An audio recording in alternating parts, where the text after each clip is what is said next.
Mga minamahal, tayo po ay nasa Lord's Day 52 at hinati po natin ang Lord's Day 52 at ngayon po ay tayo ay nasa part 1 at sa susunod ay part 2 sapagkat medyo napakaganda na pag-aralan po natin ang tungkol sa tukso.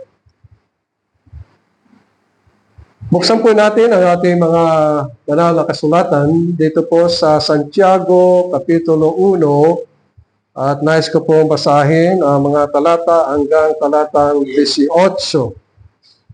Santiago, Kapitulo 1, talatang 1. Ganito po ang siyang isinasaad, si Santiago na alipin ng Diyos at ng Panginoong Jesucristo ay bumabati sa 12 angkan na nasa pangangalat. Mga kapatid ko, ariin ninyong buong kagalakan kung kayo'y mga hulog sa sari-saring tukso.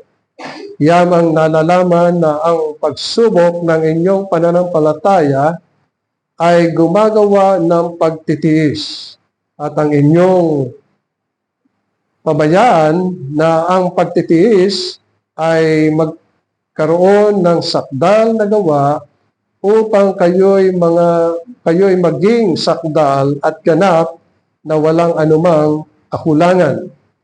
Ngunit kung nagkukulang ng karunungan ang sinuman sa inyo, ay humingi sa Diyos na nagbibigay ng sagana laban o sagana sa lahat at hindi nanunumbat, at ito'y ibibigay sa kanya.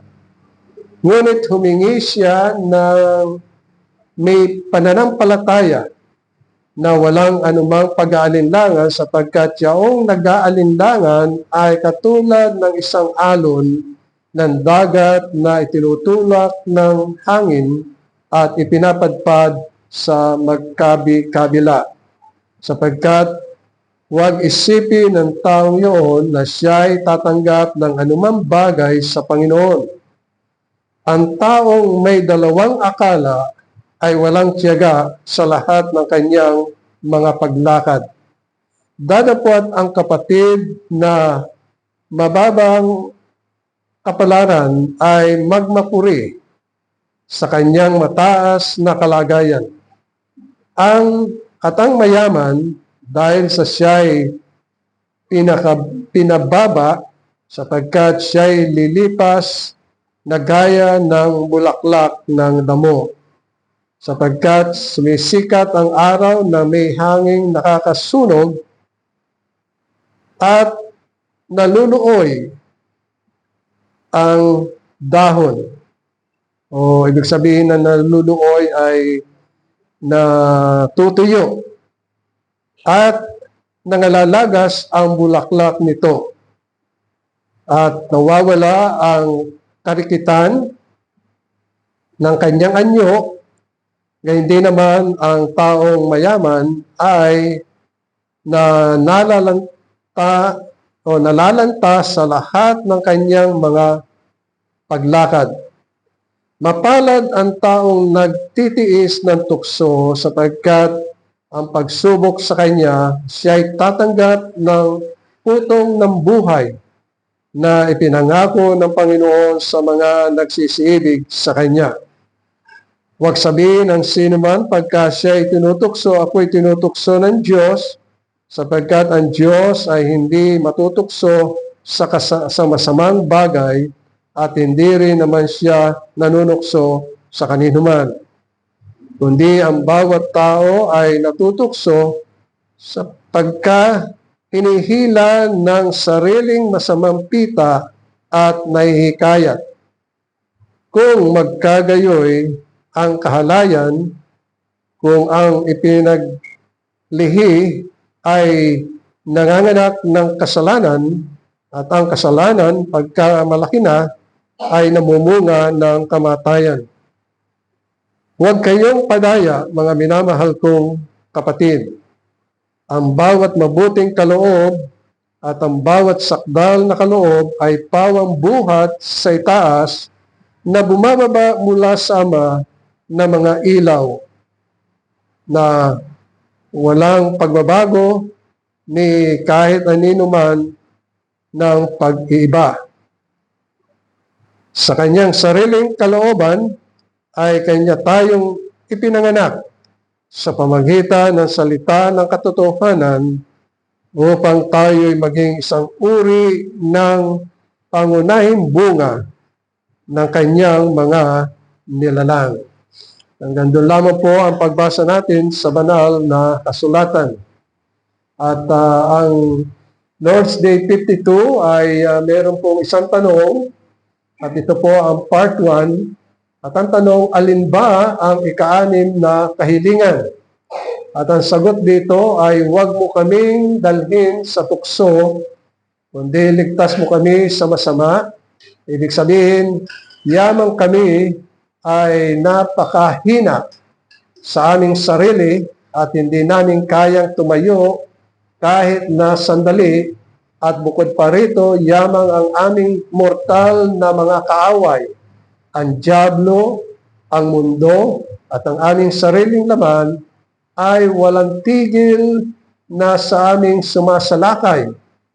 Pangalagaan at palakasin ninyo po kami sa pamagitan ng kapangyarihan ng iyong banal na Espiritu upang kami po ay hindi madaig sa aming espiritual na pakikipaglaban, subalit patuloy na maging matatag laban sa aming mga kaaway hanggang sa makamit namin ang ganap na tagumpay. So mga minamahal, dito ay ang ating magiging paksa ay ang ika-6 na kahilingan. At ang ika-6 na kahilingan ay at huwag mo kaming dalhin sa tukso, kundi ligtas mo kami sa masama. Tunay na ang Panginoon ay napakabuti sapagkat dito ay itinuturo sa atin ang mga bagay na kailangan ng isang mananampalataya na ipinanganak sa Espiritu. Na ito ang siyang laging sinasabi sa banal na kasulatan. At dito ipinapahayag din sa atin na ito ang pamamaraan kung paano tayo magkakaroon ng tagumpay mula sa tukso at iligtas tayo sa masama. Mahalaga ang panalangin na ibinigay ng ating Panginoong Jesucristo, na ang panalangin ito ay tayo'y ingatan kung dumating ang tukso sa ating buhay. Higit sa lahat, tayo ay magtiwala sa Panginoon sapagkat ang Panginoong Jesucristo lamang ang ipinagkaloob sa atin upang ingatan tayo sa lahat ng panahon. Ang layunin ng panalangin ito ay upang itatuan natin ang ating sarili. Ibig sabihin ay self-denial at matuto tayong pasakop sa ating Diyos at ating Ama at sa gayon ay hayaan natin siya ang gumawa at kumilos sa ating buhay na tayo ay iligtas mula sa tukso. Dito ay tinuturo din ng Panginoong Jesucristo sa kanyang bayan na ating iporsik ang ating sariling kakayahan sapagkat para sa ating sarili ay wala tayong kakayahan na pagtagumpayan ang mga tukso. At ganyan din yung kalagayan natin na lakas. O minsan ay pag naharap natin ang tukso, ginigit natin ay ang ating lakas. So hindi dapat ang ating lakas ang siyang haharap sa tukso, kundi ang tulong na mula sa Panginoong Jesucristo sa pamagitan ng kanyang Espiritu upang tayo ay ingatan at patuloy na ipagtanggol ng Panginoon. Tatlong bagay ang ating pag-aaralan, mga minamahal, dito sa Lord's Day 52. Una ay ang tukso. Pangalawa ay yung matibay na muog. At ang pangatlo ay the victorious life. At una-una ay yung tungkol sa tukso. Ano ang ibig sabihin ng tukso? Ang tukso ay yung tayo'y anyayahan na magkasala laban sa Diyos.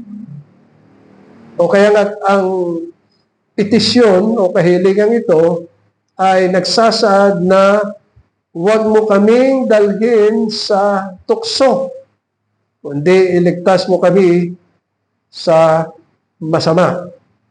Nilalayon din ng banal na kasulatan na kung dumating ang tukso, ito ay isang pagsubok na dumadating sa atin na pinapahayag dito kung gaano tayo katatag sa ating pananampalataya sa ating Panginoong Jesucristo. Sapagkat ang tinutukso lamang ay ang mga mananampalataya, ang mga anak ng Diyos. Sapagkat ang mga hindi anak ng Diyos, hindi sila tinutukso sapagkat karaniwan at ugali nila at buhay nila ang gumawa ng masama. Sapagkat sila ay nasa ilalim ng kasalanan at kamatayan. Pero ang sabi ng Panginoon, kung sakaling dumating ang tukso, ito ang binabanggit ni Pablo sa unang Korinto, Kapitulo 10, talatang 13. Ang sabi dito ay, hindi dumating sa inyo ang anumang tukso, kundi yung matitiis ng tao. Dadapot tapat ang Diyos na hindi niya itutulot na kayo'y tuksohin ng higit sa inyong makakaya. Kundi kalakip din ng tukso ay gagawin naman ang paraan ng pag-ilad upang inyong matiis. Sa tukso, tatlong bagay ang tinutukoy dito sa Heidelberg Catechism. Ang una, na mortal nating mga kaaway ay una ang diablo, ang pangalawa ay mundo, at ang pangatlo ay ang ating sariling laman na siyang tumutukso sa atin. Unahin muna natin ay ang diablo sapagkat ito ang unang mortal na kaaway ng mga mananampalataya. Ang diablo na si Lucifer, siya ay binanggit sa Isaiah Kapitulo 14, talatang 12. Ito ang kanyang kasalanan na ginawa doon sa langit. At ang sabi sa talatang 12, ano't nahulog ka mula sa langit o tala sa umaga, anak ng umuga. Paano ikaw ay lumakpak sa lupa, ikaw na siyang nagpahina sa mga bansa, at sinabi mo sa iyong sarili, ako'y sasampa sa langit, aking itataas ang aking luklukan sa itaas ng mga bituin ng Diyos. Ako'y uupo sa bundok ng kapisanan. Ibig sabihin sa lahat ng mga nilalang at nilikha ng Diyos. Ibig sabihin gusto na yung diablo na siya ay maghari sa lahat ng mga nilikha na anghel. Ang mga anghel ay hindi procreation. Ibig sabihin hindi sila nanganganak. Paglikha ng Panginoon sa kanila ay instant, immediately, kapag daka, nagkaroon ng maraming anghel. Yun ang kapangyarihan ng Panginoon. At sa mga anghel, So, dalawa ang grupo na makikita natin sa banal na kasulatan, ang mga elect angels, sila yung mga nanatili sa kanilang kalagayan bilang mga hinirang ng Diyos. At makikita rin natin dito ang mga reprobate angels, yung lahat ng masasama na nakasala, nakasama ni Lucifer o ni Satanas.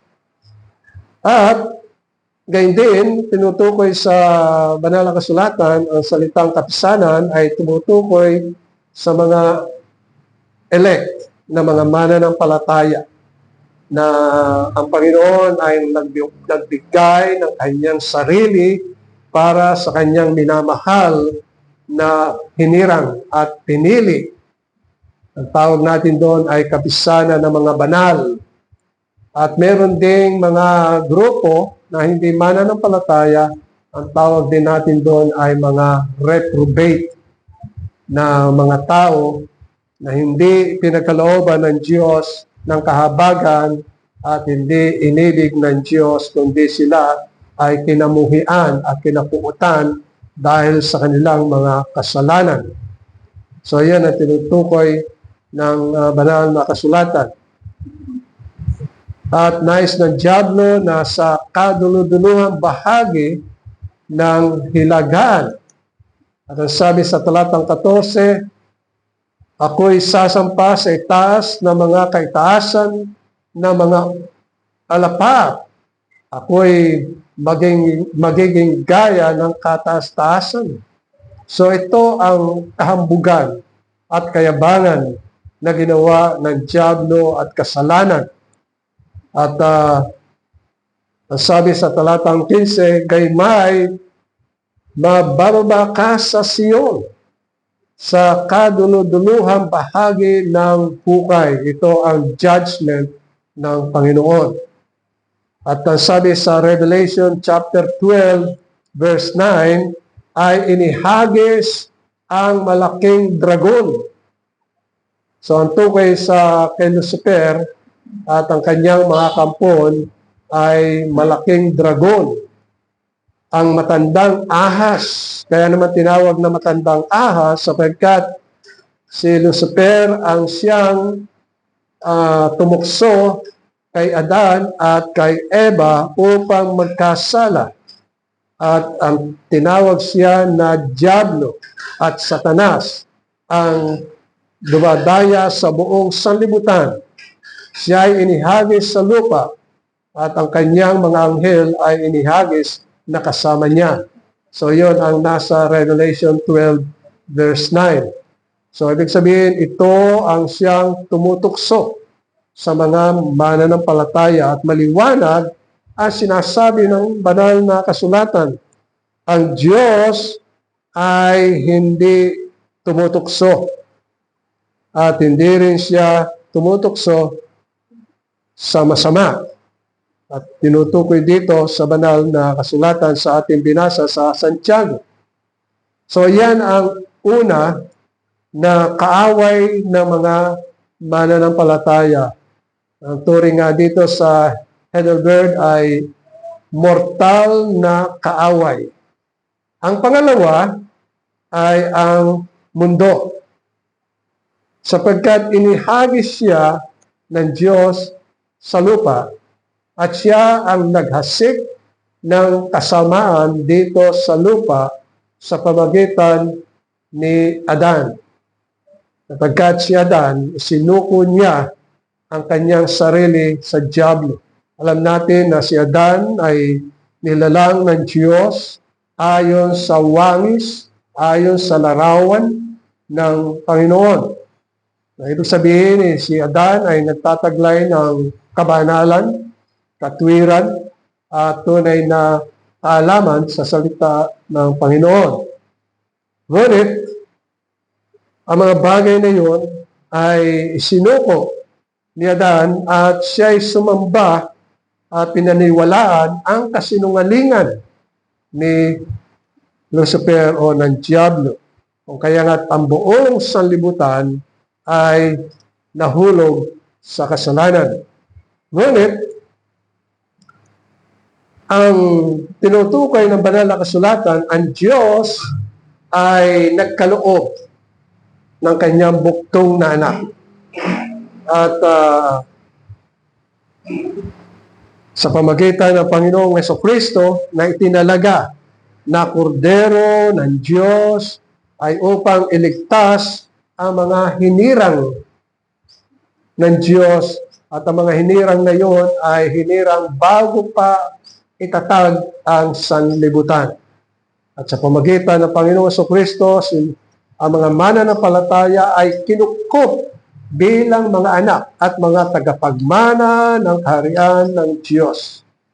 At yun ay kung ano ang panukala ng Diyos, iyon ang siyang mangyayari.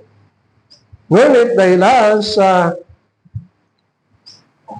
lumaganap ang lahi ni Adan, ang sanlibutan ay nasa kadiliman sapagkat ang sinusundan ng mga tao ay ang dominion o kapamahalaan ng diablo, kaya nga't nasa kadiliman. At ang lahat ng mga pinanganak kayanan, ng lahat ng mga tao ay makasalanan at sila ay nasa kadiliman. At dahil doon, sa ginawa ng Panginoon sa mga hinirang, hinubos, ang kanilang kalagayan ay hindi na mga taga-sanlibutan, bagamat sila ay narito. Tayo bilang mga mananampalataya ay hindi na mga taga-sanlibutan, sapagkat tayo ay nakatingin sa itaas na kung saan naroroon ang ating Panginoong Jesucristo. Ang sabi sa banal na kasulatan, ang Panginoong Jesucristo ay umakyat doon sa langit, at yung ating kaisipan at pananaw at pananampalataya ay nakatuon doon sa ating Panginoong Jesucristo na nasa langit. Kaya nga sabi sa Colosas Kapitulo 3, ay doon natin ituon sa langit ang ating pananaw sapagkat naroroon ang ating Panginoong Jesucristo. Na siya ang magtatanggol sa atin, na siya ang gagabay sa atin, na siya ang magpapala sa atin, na siya ang magliligtas ng ganap sa atin. At yun ang siyang tinutukoy sa banal na kasulatan. Kaya, kaaway natin ang sanlibutan sapagkat ang sanlibutan ay nasa kadiliman. Ito ang sinabi ni Pablo sa mga mananampalataya sa taga-Roma. Ang sabi niya sa Roma Kapitulo 12, talatang 2, at huwag kayong magsiayon sa sanlibutan ito. So, sabihan niya mga mananampalataya, mga taga-Roma, at sa lahat ng mga mananampalataya, huwag kayong sumang-ayon sa sanlibutan ito, kundi mag-iba kayo sa pamagitan ng pagbabago ng inyong pag-iisip upang mapatunayan ninyo kung alin ang mabuti at kaaya-aya at lubos na kalooban ng Diyos. Sa mga mananampalataya ay nasa Espiritu. At alam nila na ang buhay ng isang mananampalataya ay lumakad ayon sa Espiritu, sapagkat yun ang kanilang pamumuhay na ipinagkaloob ng Panginoon. Kung kaya kaya isinasa dito na ang sanlibutan ay nasa kadiliman, sapagkat ito'y sinabi ng diablo sa Panginoong Jesucristo nang ang Panginoong Jesucristo ay tinutukso niya. Sabi sa Mateo Kapitulo 4, talatang 8, sabi ay, at muling dinala siya, ang Panginoong Jesucristo, ng diablo sa isang bundok na lubhang mataas. At ipinamalas ng diablo ang lahat ng mga kaharian ng sanlibutan at ang kaluwalhatian niya.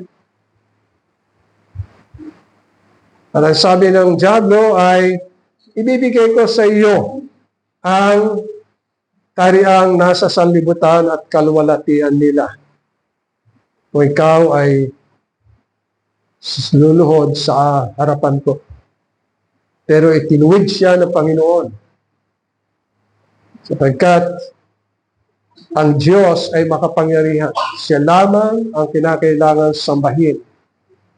Kaya maliwanag sa sinabi ng Diablo na ang karian sa lupa ay nasa kanyang pangangalaga, nasa kanyang dominion, kapamahalaan, at nasa kanyang kalwalatian. O ibig sabihin, kanyang pagnanais. So ito ang tinutukoy na kaaway natin, ang sanlibutan. At ang sabi ni Juan sa Kapitulo 12, talatang 31, ngayon ang paghatol sa sanlibutan ito. Ngayon ang prinsipe ng sanlibutan, ito ay palalayasin. So ang kapamahalaan ng sanlibutan ay nasa sa Diablo. At palalayasin ng Diyos ang pamahala ng Diablo. Kasi ang sabi dito sa talatang 31, ngayon ang paghatol sa sanlibutan ito, ngayon ang prinsipe ng sanlibutan ito ay palalayasin. Bagamat ang mga mananampalataya ay nasa sanlibutan, ito naman ang siyang dalangin ng Panginoon sa mga mananampalataya na nasa John chapter 17 verse 9. At ang sabi ng Panginoon, idinadalangin ko sila. Sinong sila? Ang mga mananampalataya, ang mga tinubos ng Panginoon, ang kanyang minamahal na bayan, ang mga hinirang, ang mga pinili, ang mga ibinigay ng Diyos sa kanyang pamamahala, sa pamahala ng ating Panginoon sa Kristo. Yun ang kanyang idinadalangin. At hindi niya idinadalangin ang sanlibutan. Kaya sabi dito sa talatang 9, idinadalangin ko sila. Hindi ang sanlibutan. Yung salitang sanlibutan ay cosmos. So merong 7 gamit ang salitang cosmos sa Greek. Na dito, ang isang gamit na binabanggit dito ay sanlibutan na mga hindi mananampalataya. Kaya pag binasa natin, idinadalangin ko sila na mga mananampalataya, mga anak ng Diyos, at hindi ko idinadalangin ang sanlibutan na mga di mananampalataya. Yun ang ibig sabihin dito. Kundi yung mga sa akin ay ibinigay mo sapagkat sila ay iyo. So ang Diyos, pagkapili sa mga mananampalataya bago pa itatag ang sanlibutan, ay pinagkalooban ng mga pangalan. At ang kanilang mga pangalan ay itinala sa aklat ng buhay, at yung aklat ng buhay ay ibinigay sa Panginoong Kristo sapagkat ang mga mananampalataya ay nadamay sa kasalanan. Kaya't ang Panginoon ay nagbigay ng kanyang sarili sa mga mananampalatayang pinili at hinirang ng Diyos bago pa itatag ang sanlibutan upang mamatay doon sa krus sa Kalbaryo at dalhin ang kanilang mga kasalanan at akuin ang kamatayan na nakalaan sa mga mananampalataya. Kaya nga ang Panginoon sa Kristo ay namatay para sa mga mananampalataya at pinatawad sa kanilang mga kasalanan, at nang ibangon ang Panginoon sa Kristo mula sa mga patay, ibinangon na kasama tayo ng Diyos mula sa kamatayan. Kaya ang mga mananampalataya ay wala ng kamatayan, wala ng sumpa, wala ng pigati. Kundi sila ay mga anak ng Diyos na nahayag at mahayag sa pagdating ng Panginoon sapagkat yung mga nauna sa atin at tayo ng mga mananampalataya ay pagsasama-samahin upang ilagay sa isang bagong langit at bagong lupa na doon ay sinasabing mamanahin natin ang lupa. At yun ay nasa Beatitudes. O kaya nga dito ay tinutukoy na yung mga nasa sanlibutan ay mga hindi mananampalataya at yung mga nasa sanlibutan na mga mananampalataya ay kalaban nila at kaaway nila ang mga hindi mananampalataya. At ang pangatlo na tinutukoy dito ay yung ating sarili. Sapagkat yung ating sarili ay mahina, walang kapangyarihan, walang kalakasan.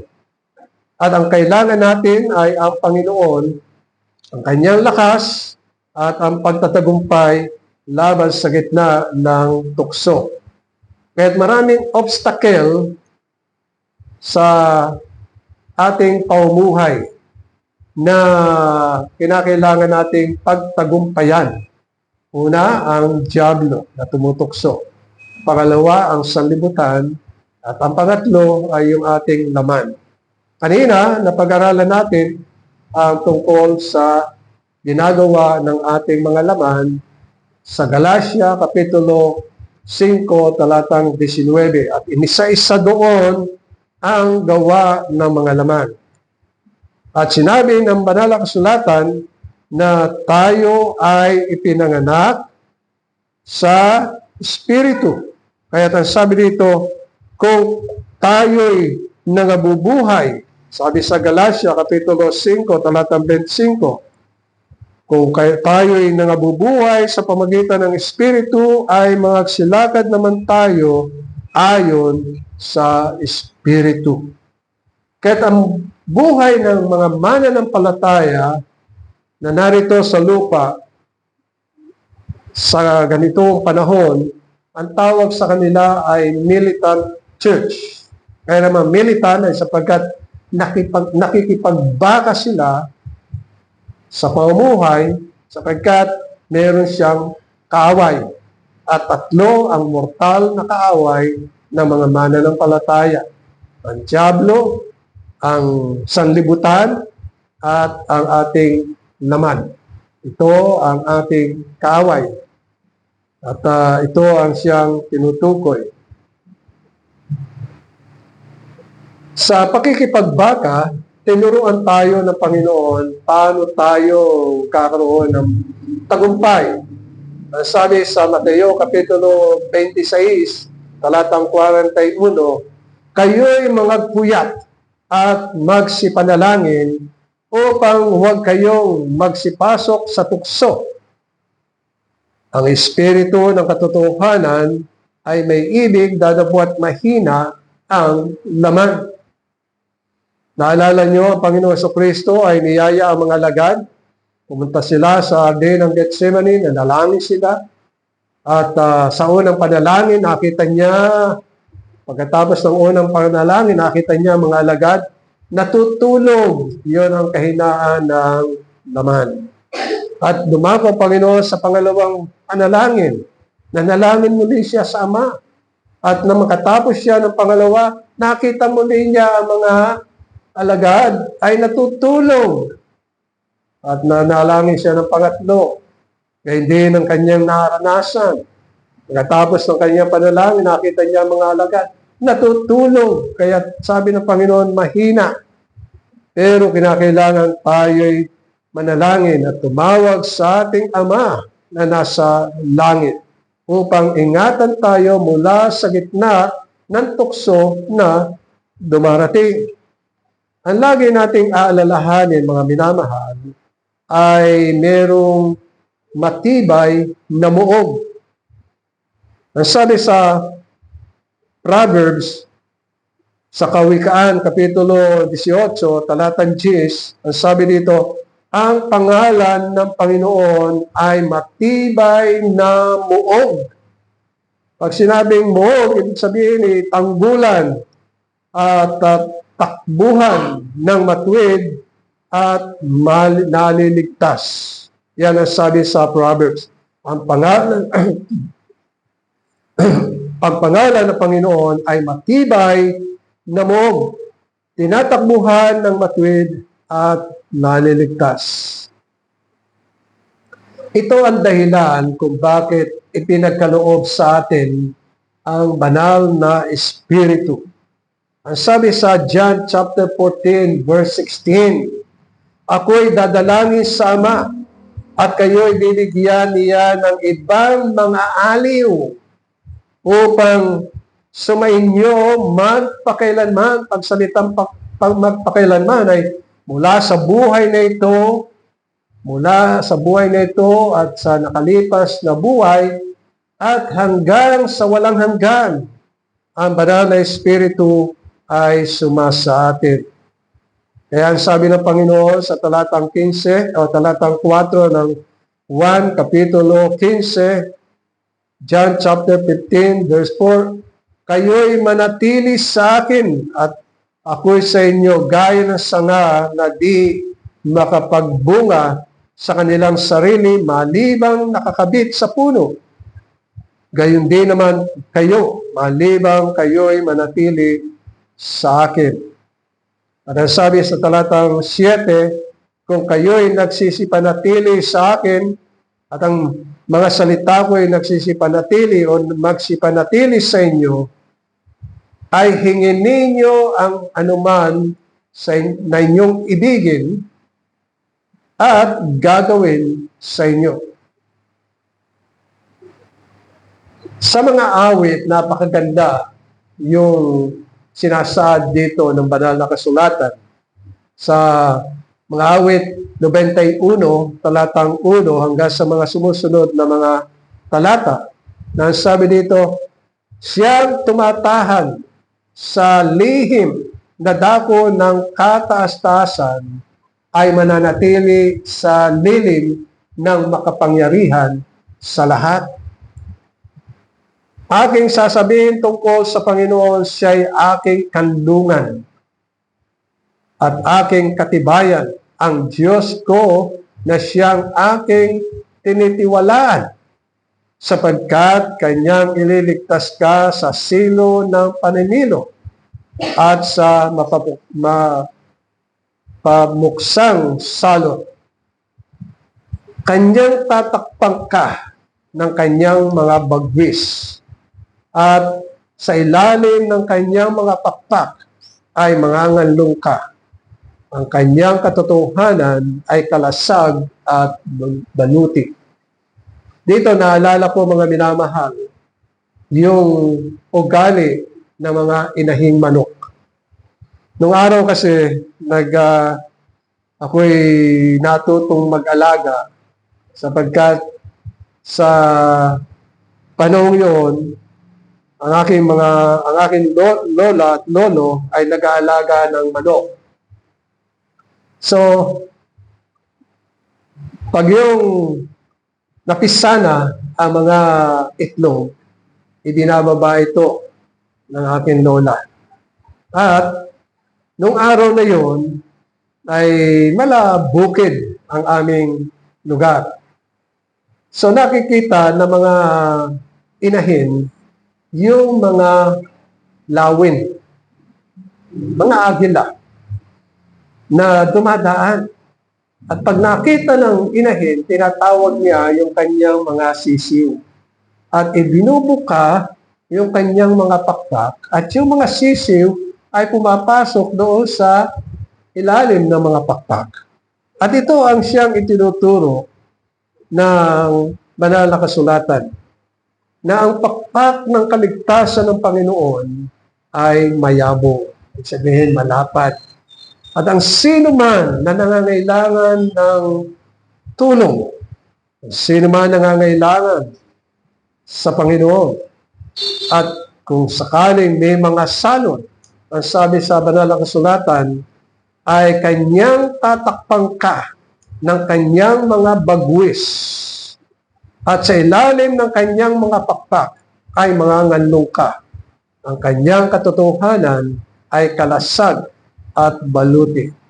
At kung ikaw ay naroon sa pangalaga at sa lilim ng kapangyarihan ng Diyos, ang sabi dito, ikaw ay hindi matatakot sa kakilakilabot na gabi, ni sa panaman na humihilagpos kung araw, dahil sa salot na dumarating sa kadiliman, ni dahil sa paggibaman na sumisira ng katanghaliang tapat.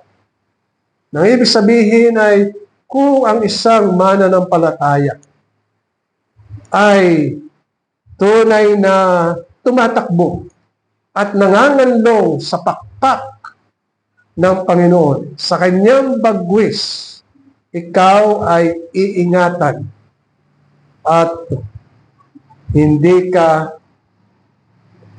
wawasak, sapagkat ang Panginoon ang siyang ating muog na tinuturing dito, tinatawag sa ating buhay. At sa talata 7, sinasabi dito sa Psalms 91 verse 7, 1,000 ang mabubuwal sa iyong sitting at 10,000 sa iyong kanan, ngunit hindi lalapit sa iyo. Ibig sabihin, kung may mga salot na dumadating at nakita mo libo-libo ang namamatay, ang sabi niya, ang salot na yon ay hindi darating sa iyo sapagkat ikaw ay nasa ilalim ng bagwis ng Panginoon. Ikaw ay inaingatan. Katunayan, ang agila ay kalaban ng mga manok. At alam nila na matalas ang paningin ng agila. Kitang-kita niya. Kahit na ito ay 2 kilometro ang layo sa lupa. Kita niya. Ganong katalas.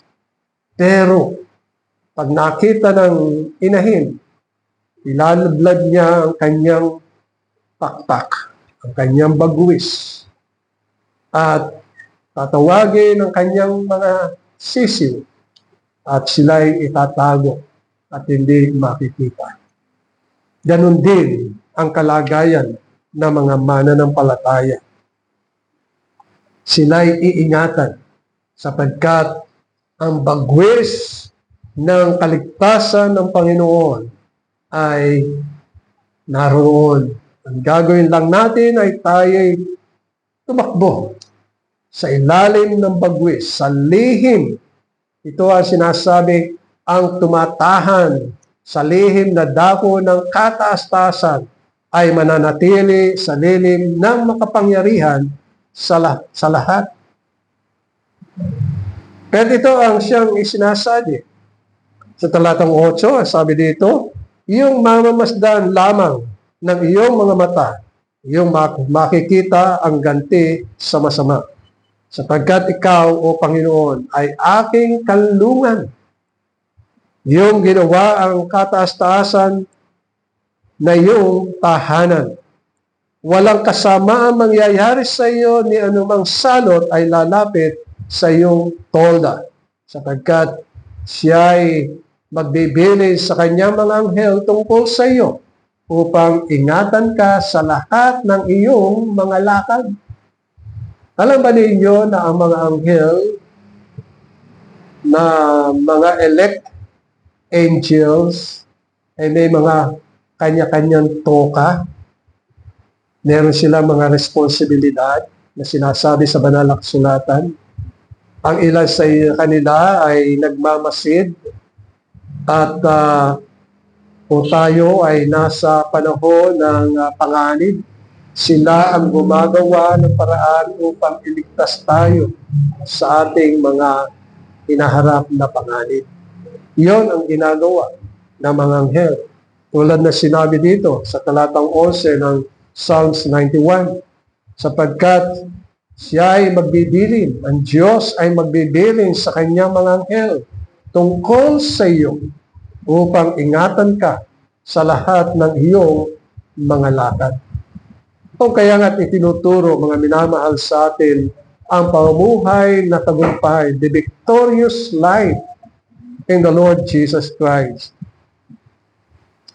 Una, tinuturo sa atin ang banal na kasulatan.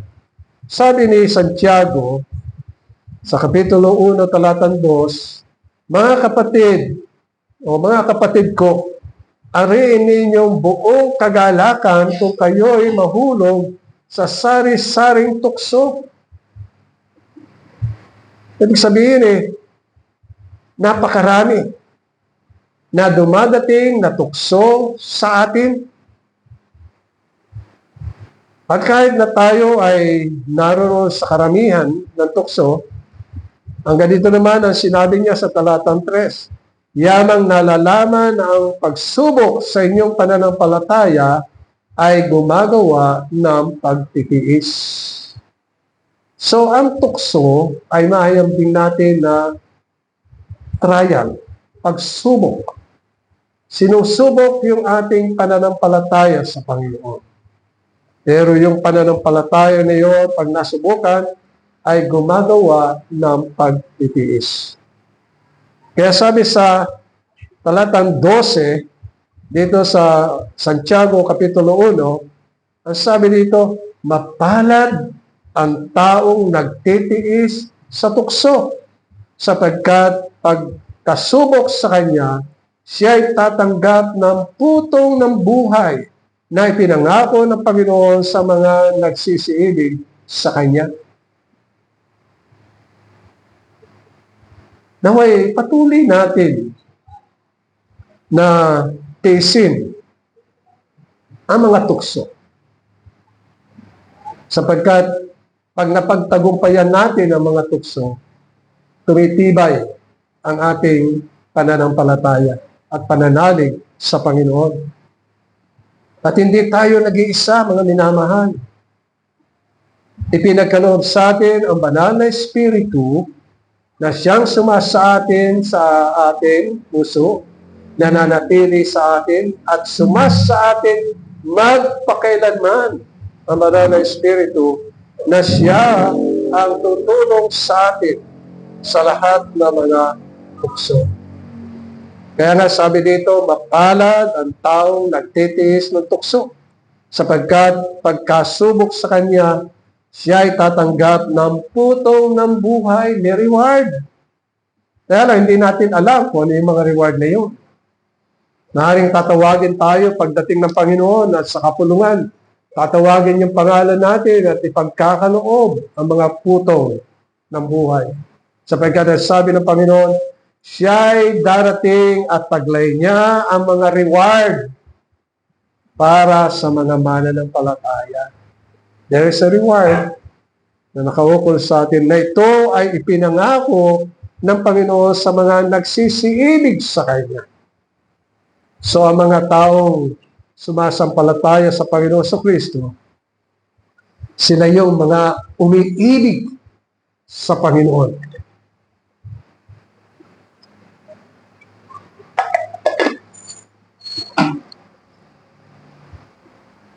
At sabi sa talatang 13, huwag sabihin ng sino man pagka siya'y tinutukso. Ako'y tinutukso ng Diyos sapagkat ang Diyos ay hindi matutukso sa masamang bagay at hindi rin naman siya nanulukso sa kanino man. Kundi ang bawat tao ay natutukso pagka nahihila ng sariling masamang pita at nahihikayat.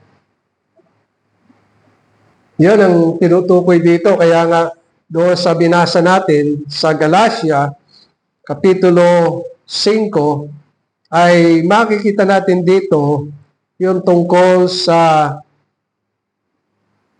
kalayawan. Ibig sabihin na tinutukoy dito na ina-apply nila ang kalayawan na ibig sabihin gusto lang maglasing, nahihikayat sila.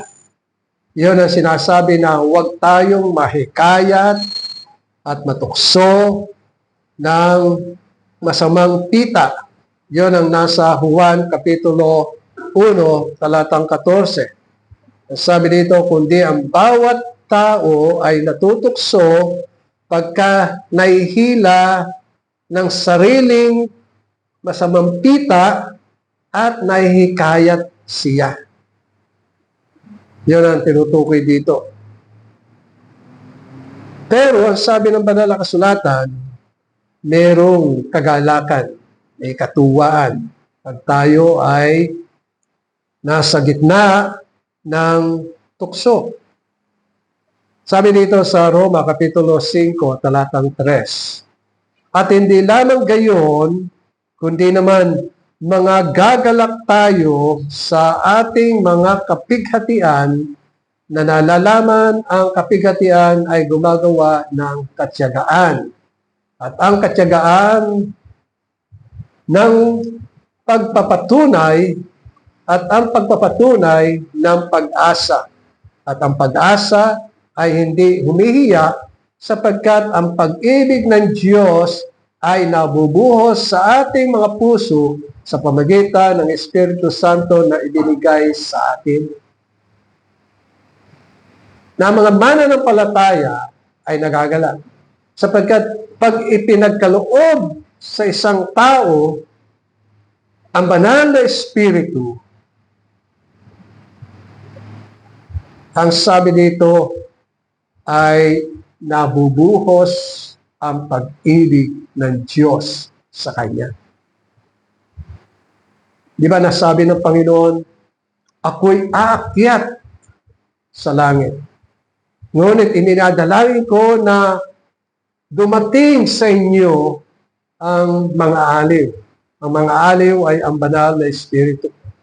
At pag siya'y dumating sa inyo, siya'y sa inyo at mananatili sa inyo at sa inyo magpakailanman. Nang ibig sabihin, ang pag-ibig ng Diyos ay ibinuhos sa inyo sa pamamagitan ng banal na Espiritu. Yun ang dapat na maging kagalakan natin sa Panginoon. Sapagkat dumadating ang mga pagsubok. Ang sabi dito sa unang Pedro, Kapitulo 1, talatang 6, na ito ang inyong totoong ikinagagalak. Bagamat tayo sa sandaling panahon, kung kailangan ay tinalumbay kayo ng mulit-muling pagsubok upang ang pagsubok sa inyong pananampalataya na lalong mahalaga kaysa ginto na nasisira, bagamat ito ay sinusubok sa pamagitan ng apoy, ay masusumpungan sa ikapupuri at ikaluluwalhati at ikararangal sa pagpapahayag ni Jesucristo. O mga minamahal, tunay na dumadating ang maraming pagsubok. Ngunit hindi tayo nag-iisa sapagkat ang Diyos din ang gagawa ng paraan upang harapin natin ang mga pagsubok na iyon. Mismo ang Diyos ang gagawa. At lagi nating alalahanin na pag tayo ay nasa gitna ng mga pagsubok, pagkat ang tukso ay binibilang na isang pagsubok sa atin. Gaano tayo katatag? Kasi ang tukso, inaakit ka na ikaw ay magkasala at talikuran mo ang Diyos. Ganon ang ginawa ni Satanas kay Eva. Sabi niya, sino nagsabi sa iyo na ikaw ay mamamatay? Kundi ikaw ay magiging katulad ng Diyos. O naakit si Eva, umayos siya at ibinigay kay Adan ang bunga. At kapwa sila nagkasala. Dahilan sa tukso, nalaglag sila sa tukso, nalaglag sila sa kasinungalingan at naging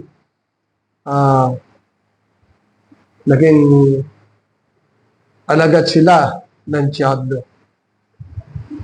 Pero alam natin na niligtas ng Panginoon si Eva at saka si Adan.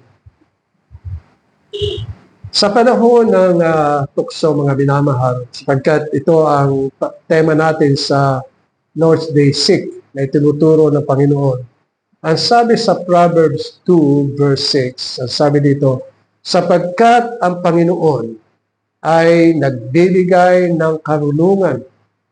Sa kanyang bibig nanggagaling ang kaalaman at kaunawaan. So kung tayo mananalangin, tayo nasa gitna ng mga tukso, manalangin tayo sapagkat ang Diyos ay tapat at banal. Nabibigyan niya tayo ng karunungan na mula sa kanyang bibig manggagaling ang kaalaman at kaunawaan. Amen. Maraming salamat, Panginoon, sa iyong mga salita at ito ay yung patuloy na pagpalain sa aming mga puso sa matamis sa pangalan ni Jesus. Amen.